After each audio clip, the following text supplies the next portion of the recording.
ГСП онлайн. Городские новости сейчас.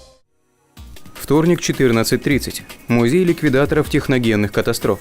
Школьная экскурсия, посвященная патриотическому воспитанию. Ученикам 4 класса рассказывают о страшных событиях Чернобыльской аварии. Ребята собственными глазами могут увидеть снаряжение ликвидатора, костюм радиозащиты и многое другое. Отдельное место в музее занимают газетные вырезки тех лет. Что думали люди об аварии в Чернобыле? Как это событие оценивали и о чем нельзя было прочитать в СМИ? Страшное наследие прошлого и сегодня может многое рассказать о подвиге людей. Вы знаете, мой тесть был ликвидатором аварии. Он, правда, сейчас жив и здоров, слава богу, живет в Краснодарском крае. И поэтому это для меня близко, эта авария. И, конечно, нужно сделать все, чтобы такие аварии не повторялись в мире.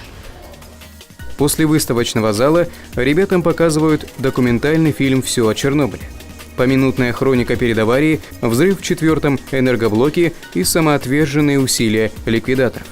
До 21 апреля ученики других школ побывают в музее техногенных катастроф с экскурсиями. А 26 числа в Ухте пройдут памятные мероприятия к годовщине аварии в Чернобыле.